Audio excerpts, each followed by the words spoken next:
இந்த மேட்சை விடு. ஃபர்ஸ்ட் மேட்சே -4.71 நெட் ரன் ரேட்டோட பெரிய அடி சிஎஸ்கேக்கு. இந்த மாதிரி நிறைய நடந்திருக்கு. 2010 சீசன் நினைக்கிறேன். அப்படியே ஒரு மாதிரி தகுதித்தம் போட்டு தான் குவாலிஃபை ஆனோம். ஆரம்பிச்சிட்டானுங்க.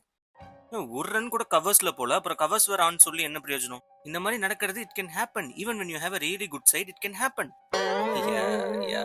கரெக்ட்.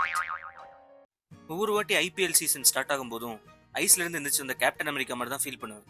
என்ன நடக்குது, எதுக்கு அடிச்சுக்கிறானுங்க, என்ன பேசுறானுங்க, ஒன்னும் புரியாது. அதாவது நீங்க வந்துட்டு இப்ப ராஜஸ்தான் ராயல்ஸோட ஆடுறீங்க. ஜடேஜாவை அவங்க ரிட்டைன் பண்றாங்க, டீம்ல ஆடுறாருன்னு வச்சுக்கோங்க. ஜடேஜா பிளேயிங் லெவன்ல இருந்திருப்பாரா, இல்ல டிராப் பண்ணுவீங்களா because of the left handers? ஏதாச்சும் புரியுற மாதிரி பேசுறானா பாரு. பிக் பாஸ் அப்பவும் சரி, ஐபிஎல் அப்பவும் சரி, I feel like an alien. கடைசியா நீ எப்ப ஐபிஎல் பார்த்த?